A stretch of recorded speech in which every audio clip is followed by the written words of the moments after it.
Welcome back, YouTube viewers, to the 2008 Cleveland Browns Bash. I'm your host, AJ, here with the Week 16 edition of the show, and I'm going to do something a little different at the beginning of this week's show than I normally do. I don't really necessarily respond to smack talk on the show, but I thought it would be really funny to do this week because I happen to get a particularly funny comment. This is not meant maliciously at all, so I don't want you to take it personally, Davey. I got a comment from Davey5W. It happened to be on the Week 14 edition of the show, and here was his comment. Davey5W. He said, the Browns are pathetic. The entire organization is pathetic. There's no possible way the Browns will ever have 2 straight winning seasons back-to-back.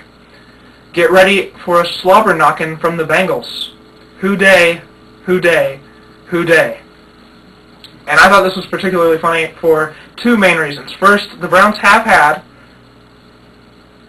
2 back-to-back winning seasons, believe it or not, in our history.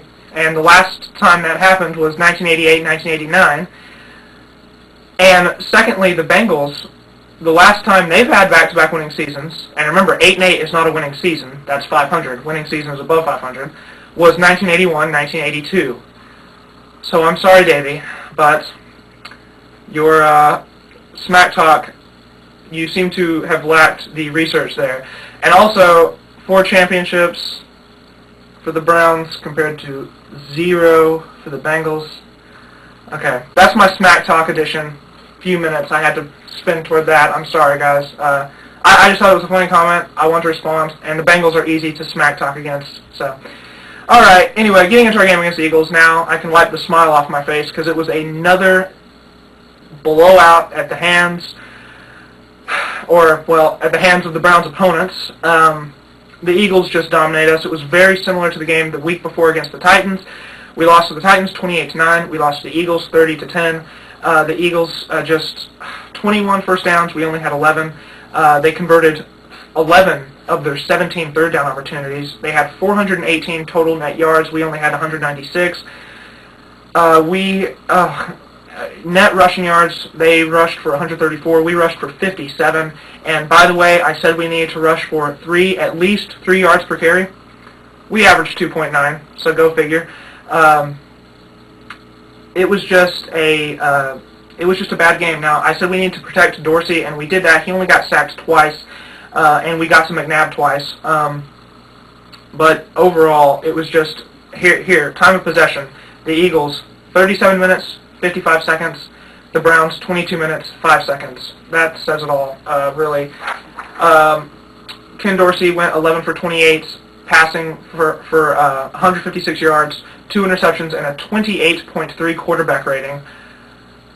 Okay, and Donovan McNabb, 26 for 35, 290 yards, 2 touchdowns, 105.7 quarterback rating. He ripped us a new one, needless to say. Jamal Lewis, I said we needed to get the running game going. 14 carries, 32 yards. Not so much. Now, on the other hand, we did do a good job against Brian Westbrook. That was definitely a positive. He only had 53 yards on 16 carries, and he only had 14 yards on 3 receptions. So we did pretty good against him. But still, that Eagles they still racked up the rushing yards. Correll Buckhalter had 55 yards on 6 carries, and also their passing game, just there you go. So, as I said, 30-10, the Eagles destroyed us. Let's hope maybe this week we can look good since we played the Bengals. I don't know. So, like I said, Week 16 now. The Browns play host to the Cincinnati Bengals in our final home game of the season. I'm going to go back to the basics for my keys for the Browns because at this point, at 4-10, I think we must go back to the basics. And the first one is to establish the run. Over the last 2 games combined, the Browns have accumulated only 92 net rushing yards.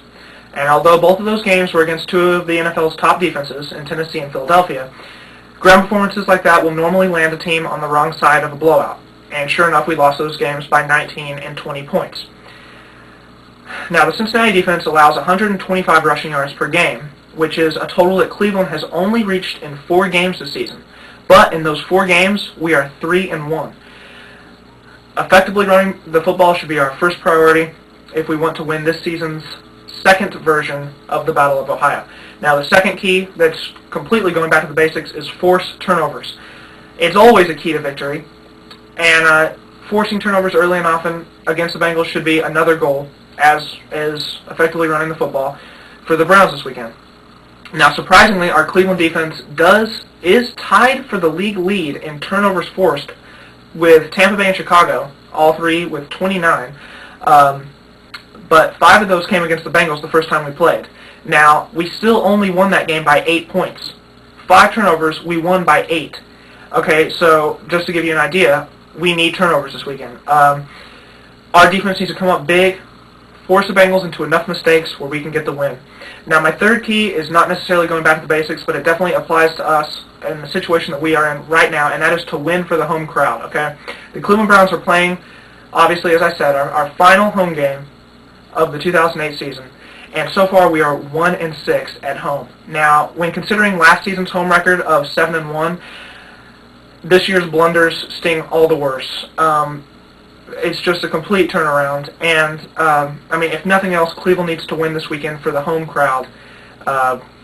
They need to see a Browns victory.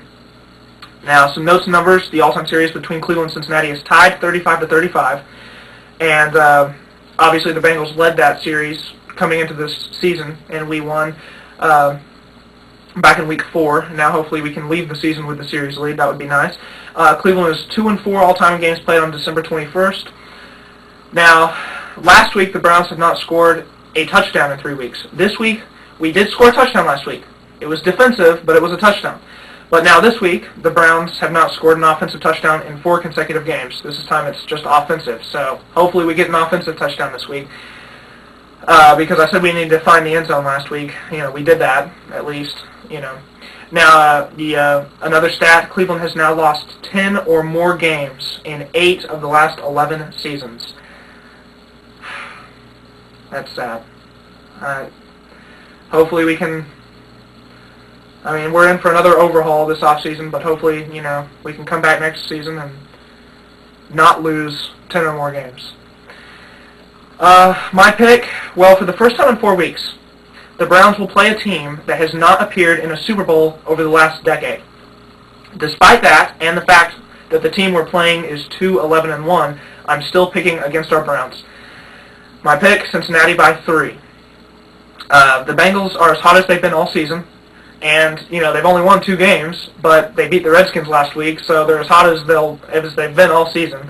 And on the other hand, we've lost 4 games in a row, and 6 of our last 7.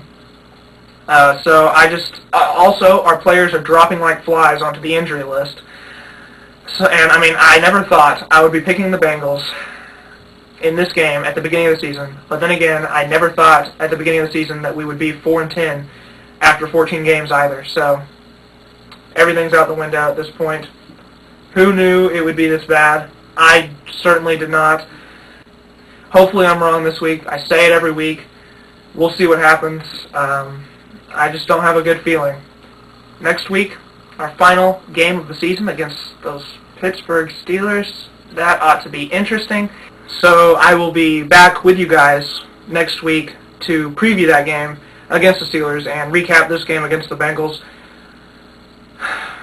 Until then, I'm your host AJ, and this is the 2008 Cleveland Browns Bash. I'll see you guys next week.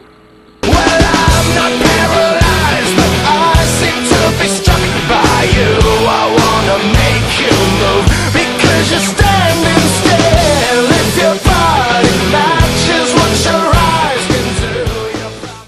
Oh, and by the way, Braylon Edwards, if you're out there right now, I happen to be a supporter of Ohio State, but I'm also a supporter of you. Just had to show you some love, make you feel better, man.